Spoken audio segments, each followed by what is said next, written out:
What if you forget your phone? For such cases, we have tokenless authentication.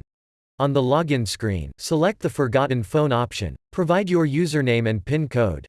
The reason for your request, explaining your situation. For example, I forgot my phone at home. Or my battery died.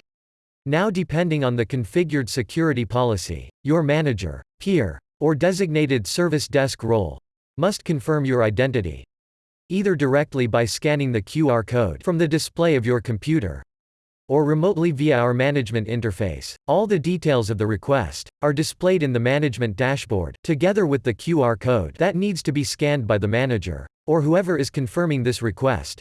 Once the displayed QR code is scanned, the verifying peer will be asked to confirm the identity of the requesting peer.